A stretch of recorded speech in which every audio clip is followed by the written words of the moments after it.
नमस्कार साथीहरू।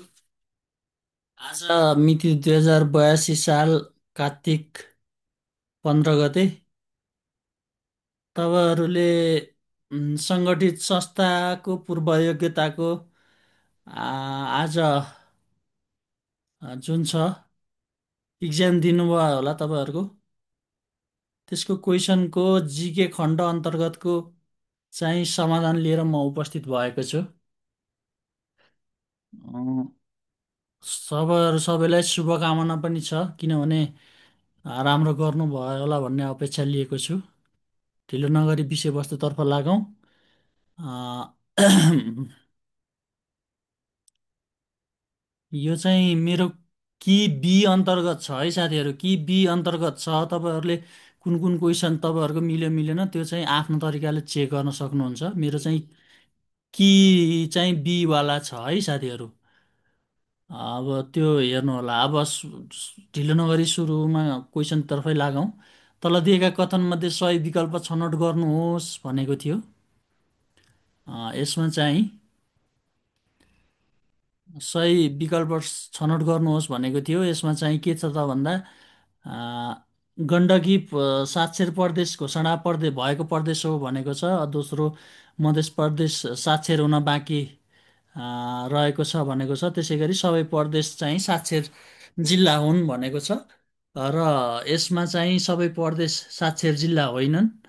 र गण्डकी प्रदेश चाहिँ साक्षर जिल्ला साक्षर प्रदेश हो। र मध्य प्रदेश पनि बाँकी भएको कारणले यो दुईटा चाहिँ मिल्छ है। आई र आइआई मात्रै ठिक भन्नेवाला अप्सन बी चाहिँ राइट एन्सर हुन्छ। आई र आइआई मात्र ठिक, आइआइआई बेठिक भन्ने अप्सन बी वालाको एन्सर चाहिँ राइट एन्सर हो है साथीहरू। ल, त्यसपछि अर्कोमा जाउँ। सबैभन्दा पछि स्थापना भएको नेपालको सार्वजनिक संस्थान कुन हो भनेको छ।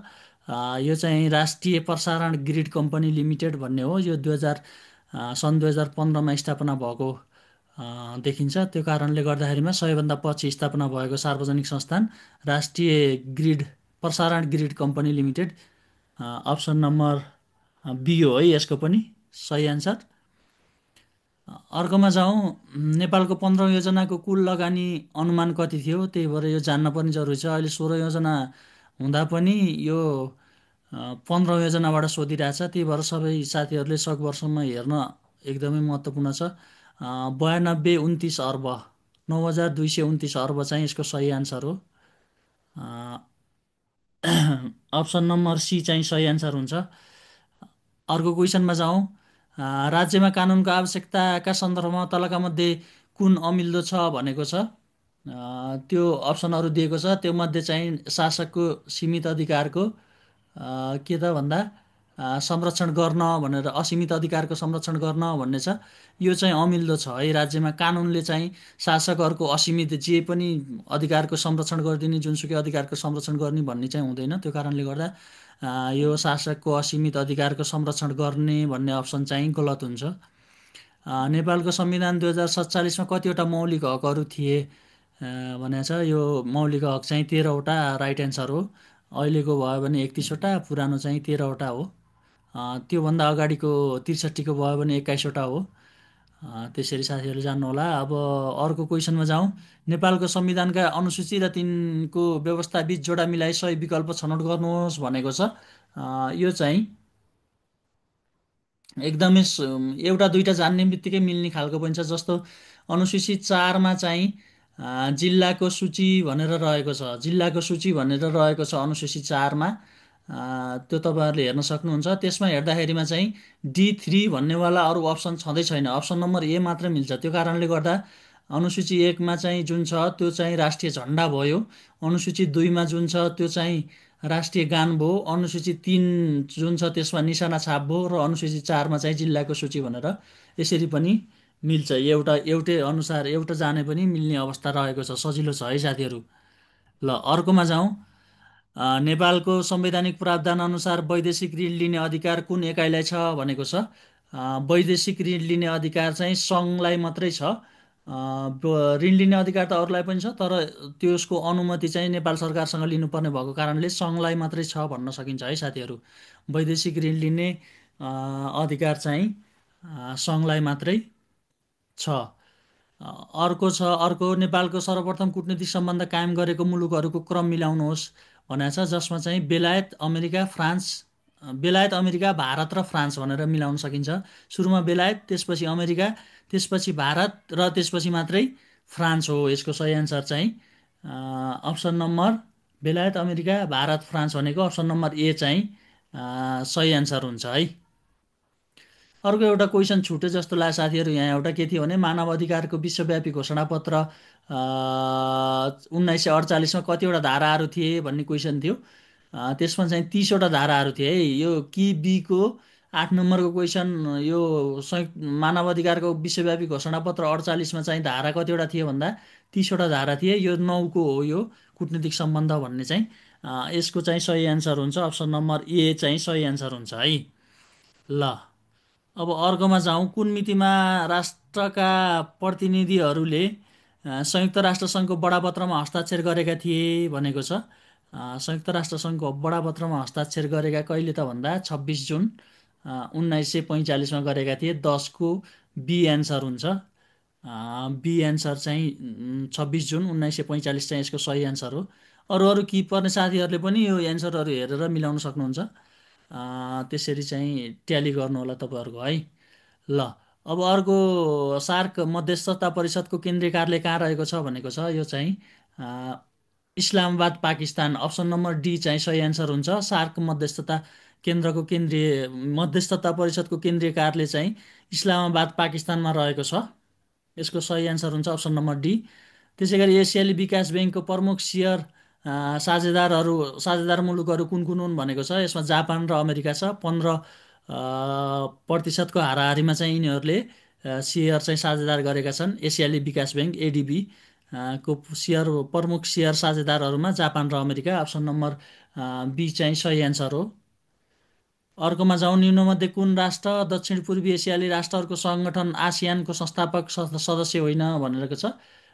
यसमा चाहिँ कम्बोडिया चाहिँ संस्थापक सदस्य होइन। थाइल्यान्ड, इन्डोनेसिया र मलेसिया चाहिँ संस्थापक सदस्य हुन्। ल, अब यो एक अश्वशक्ति मा कति वाट हुन्छ भनेको हो। यो भनेको एक हर्स पावरमा कति वाट हुन्छ भनेको छ। 746 वाटको चाहिँ एक हर्स पावर हुने भएकोले यसको सही एन्सर हुन्छ 746 वाट है त। अब यो चाहिँ अर्को सजिलो क्वेसन सोध्यो। टेलिफोनको आविष्कार कसले गरेका हुन् भनेको छ। यो चाहिँ अलेक्जेन्डर ग्राहम बेल भयो। यो त सबैले जानेकै भयो, मिलाउनु पनि भयो होला साथीहरूले है। कम्प्युटरका अवयवहरूलाई यसको मुख्य कार्यसँग जोडा मिलाउनुहोस् भनेको छ। कम्प्युटरको अवयवहरू अब यसमा चाहिँ सिपियु छ। सिपियु भनेको चाहिँ A2। यसको सही एन्सर 16को सही एन्सर हुन्छ अप्सन नम्बर ए हुन्छ। सिपियुले गर्ने भनेको डेटा र निर्देशनहरू प्रशोधन गर्दछ। त्यसै गरी ऱ्यामले भनेको अस्थायी डेटा भण्डारण गर्दछ। अनि हार्ड ड्राइभले भनेको डेटालाई स्थायी रूपमा भण्डारण गर्दछ। र जिपियु भनेको चाहिँ ग्राफिक्स प्रशोधनको कार्य गर्दछ भनेर यो चाहिँ अप्सन नम्बर ए चाहिँ सही एन्सर हुन्छ है। अर्को भिटामिन ए को कमीले लाग्ने रोग तलका मध्ये कुन हो भनेको छ। भिटामिन ए को कमीले लाग्ने रोग चाहिँ तलका मध्ये कमजोर दृष्टि र अन्धता भन्ने हो। यो चाहिँ अप्सन नम्बर बी को चाहिँ सही एन्सर हुन्छ। नेपाल कबड्डी लिग 2025को विजेता टोली कुन हो भनेको छ। नेपाल कबड्डी लिग 2025को विजेता टोली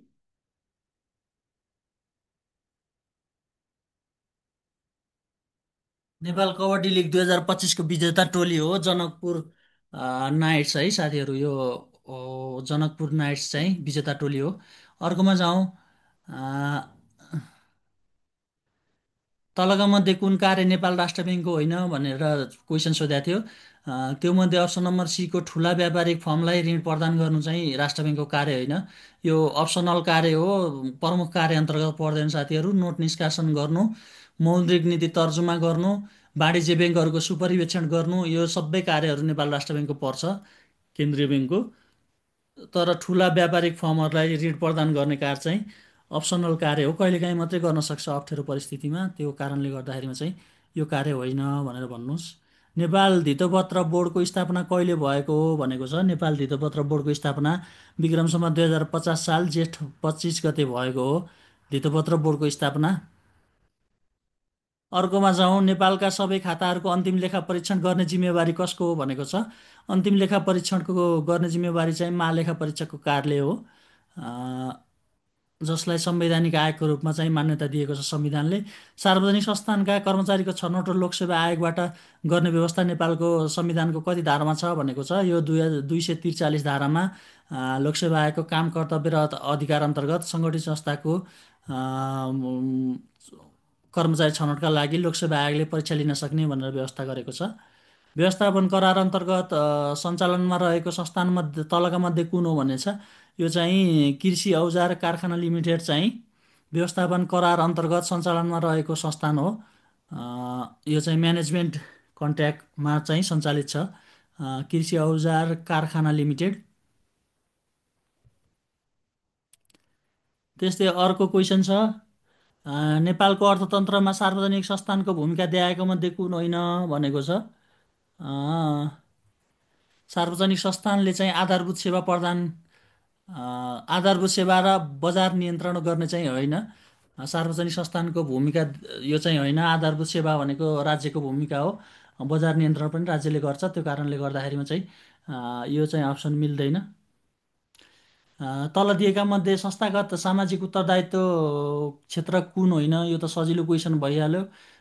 सामाजिक उत्तरदायित्व भन्ने विषय पनि यस्तो हुन्छ र कर छली भन्ने विषय चाहिँ अलग ल्याउन सकिन्छ। यसको सही एन्सर त्यही हुन्छ। अर्को चाहिँ नेपालमा औद्योगिक क्षेत्र अन्तर्गत कतिवटा सार्वजनिक संस्थानहरू रहेका छन् भनेको छ। यो औद्योगिक क्षेत्र अन्तर्गत 10वटा सार्वजनिक संस्थानहरू रहेका छन्। त्यस्तै अर्को छ, नेपाल पूर्वाधार निर्माण कम्पनी लिमिटेडलाई संस्थानको कुन वर्गीकरणमा राखिएको छ भनेको छ। नेपाल पूर्वाधार निर्माण कम्पनी लिमिटेडलाई संस्थानको सेवा क्षेत्रमा चाहिँ राखिएको छ। त्यस्तै नेपालको पहिलो सार्वजनिक संस्थान कुन हो, यो चाहिँ सजिलो भयो, विराटनगर जुट मिल। अर्को छ, कार्यालय व्यवस्थापनका प्रमुख उद्देश्यहरूका सन्दर्भमा सही विकल्प छनौट गर्नुहोस्। कार्यकुशलता, प्रभावकारिता र उत्पादकत्व भन्ने जुन अप्सन छ त्यो चाहिँ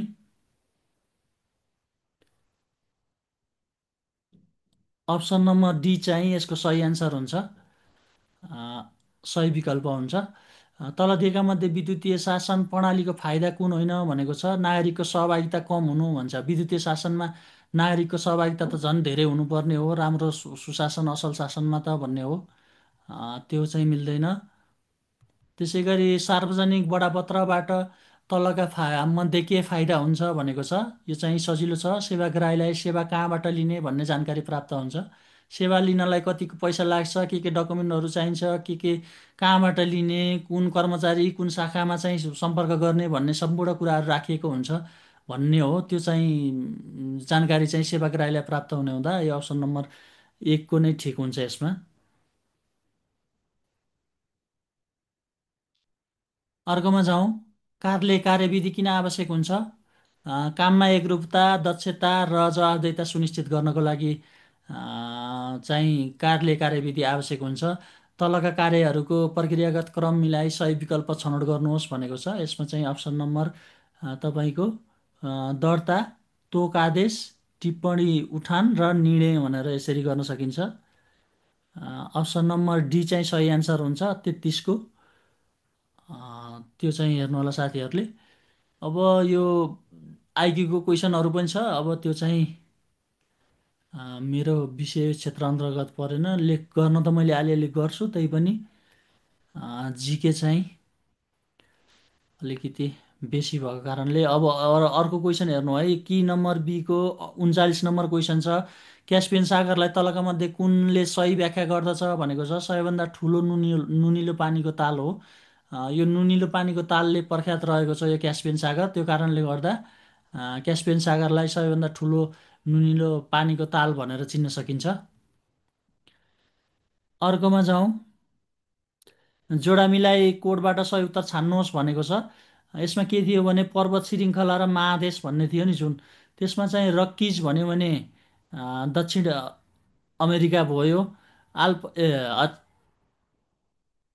यो मिलेन है साथीहरू, पढ्नु है। रक्किज भन्यो भने त यो अप्सनै गलत छ क्या हो यस्ता। एन्डिज भन्यो भने C3 हुनु पर्यो है। C3 वाला कुन अप्सन छ त्यही सही हुन्छ है। ए को नै सही रहेछ है साथीहरू। रकिज भन्यो भने उत्तर अमेरिका, B1 आल्पस भन्यो भने युरोप, र C3 भन्यो भने द एन्डिज भन्यो भने दक्षिण अफ्रिका अमेरिका, र एटलस भन्यो भने चाहिँ अफ्रिका भनेर हुन्छ। अप्सन नम्बर ए ठिक हुँदो रहेछ है साथीहरू। यो मैले यहाँ डी लेखेछु, यो अप्सन नम्बर ए बनाउनु है। यो चाहिँ यो पर्वत श्रृङ्खला र महादेशको अप्सन नम्बर ए वाला चाहिँ ठिक छ, सही एन्सर छ। त्यो एन्डिज भनेर दक्षिण अमेरिकाको मात्रै जान्नुभयो भने पनि तपाईँहरूलाई मिलाउन सजिलो हुन्छ। ल अर्कोमा जाउँ। नेपालको भौगोलिकतासँग सम्बन्धित सही कथन छनौट गर्नुहोस् भनेको छ। यसमा चाहिँ गोसाइँकुण्डलाई सिलु तीर्थ भनिन्छ भनेर बुझ्नुहोस् है। त्यो चाहिँ सही एन्सर हो। गोसाइँकुण्डलाई सिलु तीर्थ भनिन्छ। रसुवा जिल्लामा पर्दछ। जनैपूर्णिमामा पूर्णिमामा मेला लाग्दछ। भगवान् शिवले चाहिँ कालकुट विष सेवन गरेर त्यो चाहिँ एकदम छटपटाट भएको अवस्थामा गएर त्यहाँ जमिनमा गाड्दाखेरिमा चाहिँ त्रिशुल गाड्दाखेरिमा चाहिँ कुण्ड उत्पत्ति भएको भन्ने विश्वास छ। त्यही भएर गोसाइँकुण्डको बिचमा रहेको ढुङ्गालाई शिवको प्रतीकको रूपमा पूजा गरिन्छ भनेर पनि पढिएको छ हामीले। त्यो चाहिँ गोसाइँकुण्डलाई सिलु तीर्थ भनेर चिनिन्छ। यो चाहिँ सही एन्सर छ। अर्को क्वेसनमा जाउँ। एजेन्डा 21 केसँग सम्बन्धित छ भनेको छ, वातावरणसँग सम्बन्धित छ। दिगो विकासको 5औँ लक्ष्य तलका मध्ये कुन हो भनेको छ। यो लैङ्गिक समानता हो।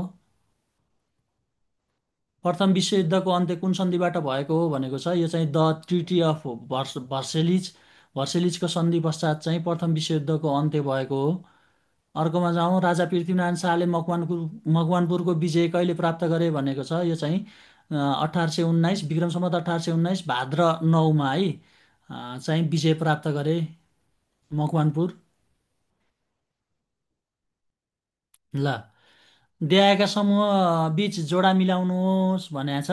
अब यो चाहिँ त्रिभुवन विश्वविद्यालयका प्रथम उपकुलपति को हुन् भन्दाखेरिमा सुवर्ण शमशेर भन्न मिल्यो। लोकसेवा आयोगको प्रथम अध्यक्ष अनिरुद्ध प्रसाद सिंह भयो। अनि प्रथम प्रधान सेनापति भीमसेन थापा भयो। अनि त्यसै गरी नेपाल राष्ट्र ब्याङ्कका प्रथम गभर्नर हिमालय शमशेर जबरा हो। पटक पटक सोधेको छ। यो चाहिँ बी चाहिँ सही एन्सर हुन्छ। A4 B3 C2 D1 भनेर छ, त्यो चाहिँ सही एन्सर हुन्छ है। अब अर्को छ। नेपालको कुन आदिवासी जनजातिले सिरुवा पर्व मनाउँदछन् भनेको छ। यो चाहिँ राजवंशी जातिले चाहिँ सिरुवा पर्व मनाउँछन्। विक्रम सम्वत 2081को मदन पुरस्कार कुन कृतिलाई प्रदान गरिएको छ भनेको छ। यो उर्माल, उर्माललाई चाहिँ मदन पुरस्कार कृति 2081बाट सम्मानित गरिएको छ।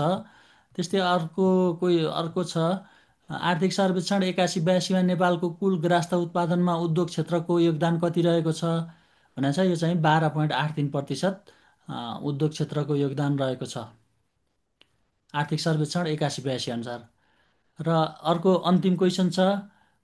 चालु खाताको सकारात्मक सन्तुलनले के जनाउँदछ भनेको छ। निर्यात र अन्य आम्दानीबाट प्राप्त रकम आयात र अन्य भुक्तानीभन्दा बढी भएको अवस्था भन्ने चाहिँ चालु खाताको सकारात्मक सन्तुलनले जनाउने विषय हो।